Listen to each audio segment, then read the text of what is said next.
আসসালামু আলাইকুম। প্রিয় দর্শক, আপনারা লক্ষ্য করেছেন যে 5ই আগস্টের ঘটনা প্রবাহের পর, মানে আওয়ামী লীগ সরকার দেশ ছেড়ে পালিয়ে যাওয়ার পর বাংলাদেশের রাজনীতিতে একটা বড় পরিবর্তন এসেছে। এবং সেই পরিবর্তনের একটা বিষয় আমার কাছে দৃষ্টিগোচর হয়েছে। সেটা হলো, যে রাজনৈতিক দলগুলো ছিল গত 15 বছরে, যে রাজনৈতিক দলগুলো নানাভাবে নিষ্পেষিত হয়েছিল, সেই রাজনৈতিক দলগুলোর চরিত্রের মধ্যে কিছু চেঞ্জ এসেছে। কি বিএনপি কি জাতীয় পার্টি। ধরা যাক 2008-এর আগে বিএনপির যে অবস্থান ছিল, বিএনপির যে চিন্তা ভাবনা ছিল, বিএনপির যে কথাবার্তা ছিল, সেখানে কিন্তু আমি পরিবর্তন দেখি। একই রকম দেখি আমি জামাতে ইসলামের ক্ষেত্রেও। আমার কাছে দুটো দলের কর্মকাণ্ডকেই আগের তুলনায় অনেক বেশি আধুনিক এবং অনেক বেশি গণতান্ত্রিক বলে মনে হয়। কিছু কিছু ক্ষেত্রে তারা অনেক ছাড় দিতেও তাদের আমি দেখছি।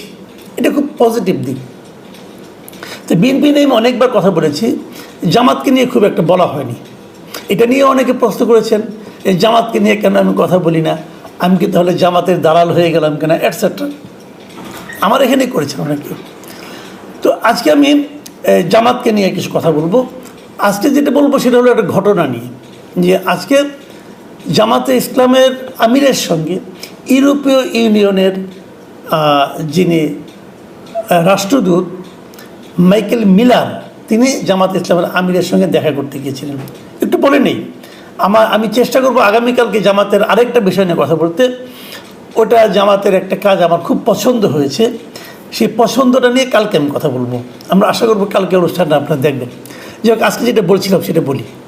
তো এই যে মাইকেল মিলার যখন ডক্টর শফিকুর রহমানের সঙ্গে দেখা করলেন, সেখানে কি আলাপ হয়েছে না হয়েছে, ওখানে শফিকুর রহমান সাহেবের সঙ্গে জামাতের অন্যান্য সিনিয়র লিডাররাও ছিলেন, সবার সঙ্গে আলাপ হয়েছে। এবং তারপর যখন চলে গেছেন, তখন এটা নিয়ে সাংবাদিকদের ব্রিফ করেছেন জামাতে ইসলামের নায়েবে আমির ডাক্তার সৈয়দ আবদুল্লাহ মোহাম্মদ তাহের। ডাক্তার সৈয়দ আবদুল্লাহ মোহাম্মদ তাহের বেশ ভালো বলেন, গুছিয়ে বলতে পারেন, রসিকতাও ভালো করতে পারেন। তো আবদুল্লাহ মোহাম্মদ তাহের যখন ব্রিফিং করেন, সেই ব্রিফিংয়ে উনি কতগুলি কথা বলেছেন। সেই কথাগুলি কি, তিনি যে কথাটা বলার চেষ্টা করেছেন যে যখনই আমরা কারোর সঙ্গে মিলিত হই, তো আমাদের জন্য খুব কমন 3টা প্রশ্ন থাকে। মানে এই প্রশ্নগুলো তারা করেই, কমন 3টা প্রশ্নই থাকে। যেমন ওনার কথাটা আমি আপনাদের পড়ে শোনাই, উনি কী বলেছেন। তিনি বলেছেন যে জামাতে ইসলামের প্রতি সবার 3-4টি প্রশ্ন থাকে। একটা হলো ওমেন পজিশন জামায়াতে ইসলামীর, মানে জামাতে ইসলামের মধ্যে নারীর কি অবস্থান। দ্বিতীয় প্রশ্নটা থাকে টেরোরিজমের বিষয়ে জামাতে ইসলামের স্টেপ কি। এবং তৃতীয় প্রশ্নটা থাকে মাইনরিটির বিষয়ে জামাতে ইসলাম কি ভূমিকা রাখবে। এবং ওনার ভাষায়, মানে আবদুল্লাহ মোহাম্মদ তাহেরের ভাষায়, এই 3টা কমন প্রশ্ন আমাদের জন্য আজও সেই কমন প্রশ্ন। সুতরাং জবাবও আমাদের স্পষ্ট, কারণ প্রশ্ন তো আউট হয়েই আছে। খুব ভালো কথা, মানে ওনারা জানেন যে এই প্রশ্নগুলো তাদেরকে করবেই, কাজে তারা উত্তরও খুব সহজভাবে দিতে পেরেছেন। তারপর ওনারা কী বলেছেন না বলেছেন সেই আলোচনাগুলো আছে, সেই আলোচনাগুলো আপনারা পত্রপত্রিকায় নিউজ আছে, আজকে পড়ে নিতে পারেন। কিন্তু আমি যে কারণে এই আলোচনার অবতারণা করেছি সেটা আমি বলি। সেটা হলো জনাব আবদুল্লাহ মোহাম্মদ তাহেরের যে অবজারভেশনটা, যে জামাতে ইসলামকে সবসময় এই প্রশ্নগুলির মুখেই পড়তে হয় এবং এই প্রশ্নগুলোই সবাই তাদেরকে করেন। আমার প্রশ্ন হলো, কেন করেন? আমার সিম্পলি একটা কোশ্চেন, যে আপনারা জানেন আপনাদেরকে সবাই এই 3টা প্রশ্নই করে, কেন করে?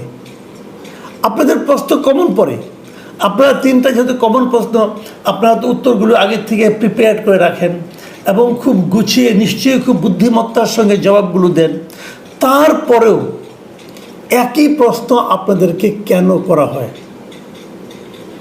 মানে তাহলে কি যাদেরকে আপনারা এত সুন্দর করে গুছিয়ে গাছিয়ে উত্তরটা দেন, তারা কি আপনাদের উত্তরে সন্তুষ্ট হয় না? তারা কি উত্তরগুলিকে পছন্দ করে না? নাকি আপনারা যে কথাগুলি বলেন সে কথাগুলো আসলে আপনারা মিন করেন কিনা, এই ব্যাপারে আপনাদের আসলে যতটা উচ্চারণে আছে আন্তরিকতা ততটা বাস্তবে আছে কিনা, প্রায়োগিক ক্ষেত্রে আছে কিনা, আপনারা কখনো ক্ষমতায় গেলে তার প্রয়োগ করবেন কিনা, সেই বিষয়টা নিয়ে যারা আপনাদেরকে প্রশ্ন করেন তাদের মনে কি কোনো সন্দেহ কাজ করে? এই দুইটা কোনো একটা হবে, অথবা আপনারা যেটা বলেন সেটা তারা বুঝতে পারে না, এটাও হতে পারে। তাহলে ঘটনাটা কি? মানে বারবার একই প্রশ্ন সবাই আপনাকে কেন করছে? এই প্রশ্নটা নিয়ে কি কখনো আপনারা ভেবেছেন? দেখুন, কেবল ইউরোপীয় ইউনিয়ন না, এদেশের মানুষের মধ্যেও কিন্তু একটা চিন্তা কাজ করে। আপনারা মাথায় রাখবেন, যে ভোটগুলো আপনারা সবসময় পান, সবসময় যে ভোটগুলো আপনারা পেয়ে এসেছেন সে অনেক দিন ধরে, আমি যদি ধরি 91 থেকেই ধরি, সবসময় আপনারা যে ভোটগুলি পান, পেয়ে থাকেন, এবং আপনার কর্মীরাও ভোট দেয়, যারা সব মিলে যা পান, সেটাতে কিন্তু আপনার ক্ষমতায় যেতে পারবেন না। কেবল দলের ভোট দিয়ে বাংলাদেশে কোনো রাজনৈতিক দলই ক্ষমতায় যেতে পারে না, পারবেও না। ক্ষমতায় যেতে হলে আপনাদের দলের বাইরের যারা কোনো দল করে না এমন সাধারণ মানুষের ভোট লাগবে। সেই ভোটগুলিকে আপনারা সংগ্রহ করতে পারবেন? সেই ভোটগুলি কখন আসে? দুটো ক্ষেত্রে আসে। একটা হলো যারা নাকি অলরেডি এক্সিস্টিং পার্টি, যারা ক্ষমতাসীন পার্টি, তাদের উপর যখন মানুষ বীতশ্রদ্ধ হয়ে যায় তখন ওইখান থেকে ভোটগুলি শিফট হয়ে যায়। কোথায় যায়? তারা দেখে এই সম্ভাবনাময় দল কারা, কাদেরকে ভোট দিয়ে তারা ক্ষমতায় যেতে পারবে, অথবা কারা আমার কথা বলতেছে, অথবা কাদের কথা আমরা বুঝি। তো ওই যে 3টা প্রশ্ন অথবা 4টা প্রশ্ন জামাতের ব্যাপারে, এই প্রশ্নগুলো কিন্তু সাধারণ মানুষের মধ্যেও আছে। আপনারা উত্তর দিচ্ছেন, কোনো সমস্যা নাই। আপনি যদি চোরকেও জিজ্ঞাসা করেন যে তুমি কেন চুরি করো, সে কিন্তু একটা উত্তর দেয়, খুব সুন্দর করে গুছিয়ে গুছিয়ে উত্তর দিতে পারে। এবং মিথ্যা বলার একটা ব্যাপার আছে, আপনি জানেন নিশ্চয়ই, সত্য কথা বলার চেয়ে কিন্তু মিথ্যা কথা বেশি সুন্দর শোনায়, কারণ একটু গুছিয়ে বলা যায়। সত্যের মধ্যে তো আপনি নতুন কিছু ঢুকাতে পারবেন না, মিথ্যার মধ্যে তো যা ইচ্ছে তা ঢুকাতে পারবেন। সুন্দর করে গুছিয়ে গুছিয়ে কিন্তু বলা যায়। কিন্তু যে কথাটা আপনি বললেন সবাই কি সেটা বিশ্বাস করলো? এই বিশ্বাসটা হচ্ছে জরুরি ক্ষমতায় যাওয়ার জন্য। এই বিশ্বাসটা ইম্পর্ট্যান্ট। সেই বিশ্বাসটাকে আপনারা অর্জন করতে পেরেছেন? সাধারণ মানুষের মধ্যে যেই দিন সাধারণ মানুষ এই কমন প্রশ্নগুলি আর না করবে, আপনি বুঝবেন সাধারণ মানুষের মধ্যে আর প্রশ্ন নাই। আপনারা যে ব্যাখ্যা দিয়েছেন, ব্যাখ্যা তারা মেনেছে, কিন্তু আপনারা ব্যাখ্যা দিয়ে যাচ্ছেন, ব্যাখ্যা দিয়ে আপনারা সন্তুষ্ট হচ্ছেন, কিন্তু যাকে ব্যাখ্যা দিচ্ছেন তারা সন্তুষ্ট হচ্ছে না। আবার যখন দেখা হচ্ছে আবার ওই একই প্রশ্ন করছে, তখন বুঝতে হবে ব্যাখ্যায় গলদ আছে। আপনারা হ্যাপি, আপনারা পরস্পরের পিঠ চাপড়াচ্ছেন, বলছেন বাহ খুব সুন্দর ব্যাখ্যা দিয়েছি বলছেন, কিন্তু তাহলে আবার প্রশ্নটা আসে কেন? বারবার কেন একই প্রশ্ন ওঠে আপনাদের বিরুদ্ধে? এই কথাটা কিন্তু ভাবতে হবে। 3টা প্রশ্ন আলোচনা হয়েছে, কিন্তু 4র্থ প্রশ্নটা কি, এটা আব্দুল্লাহ মোহাম্মদ তাহের দেননি, আমি দিই। 4র্থ প্রশ্নটা হলো যে এই আমাদের যে মহান স্বাধীনতা দিবস 71 সাল, সেই 71 সালের ভূমিকাটা, আপনাদের যে ভূমিকা ছিল সেই ভূমিকা নিয়ে আপনাদের মূল্যায়নটা কি? এটা হলো 4র্থ এবং গুরুত্বপূর্ণ প্রশ্ন আমাদের ভোটারদের জন্য। আমিও জানতে চাই এই প্রশ্নটা, আপনাদের 71-এর ভূমিকাটা নিয়ে আপনারা কী ভাবছেন, কি বলছেন, কিভাবে মূল্যায়ন করছেন? আপনাকে মূল্যায়ন করতে হবে ভাই, আপনাকে হয় সরি বলতে হবে, অথবা বলবেন না আমরা 71-এ যা করেছি ঠিকই করেছি। গোলাম আজম সাহেব একবার বলেছিলেন উনি নাকি 71-এ ঠিকই করেছিলেন, একবার পত্রিকায় পড়েছিলাম। কিন্তু আপনারা কী ভাবেন, এই জামাতে ইসলামের বর্তমান নেতৃত্ব কী ভাবে? এই ভাবনার কথাটা কিন্তু আপনাকে জাতির কাছে ক্লিয়ার করতে হবে। আপনি চুপ করে থাকবেন আর ভাববেন মানুষ ভুলে যাবে, না ভুলবে না। ভোট দেওয়ার সময় মানুষের মনে এই প্রশ্নটা আবার জাগবে। যদি না জাগে, জাগানোর জন্য লোকের কিন্তু অভাব নাই, মানুষের মধ্যে এই প্রশ্নটা তারা তুলবে। সেই প্রশ্নের জবাবটা আপনাদের কি? তখন না বলে এখনই বলে দেন, বলে দিয়ে দেখেন আপনাদের সঙ্গে কয়জন আছে। আপনি কিন্তু বলেন না ভাই, এই ব্যাপারটা এলে আপনি এড়িয়ে যান। শফিকুর রহমান, আপনাদের আমির সাহেব ডক্টর শফিকুর রহমান, ওনাকে জিজ্ঞাসা করা হয়েছিল। উনি বলেছিলেন যে ওই সময় উনি খুব ছোট ছিলেন, কাজেই ওনার ওইখানে ভূমিকা রাখার কোনো সুযোগ ছিল না, এবং উনি এবার আর কোনো ক্লিয়ার করেন নাই।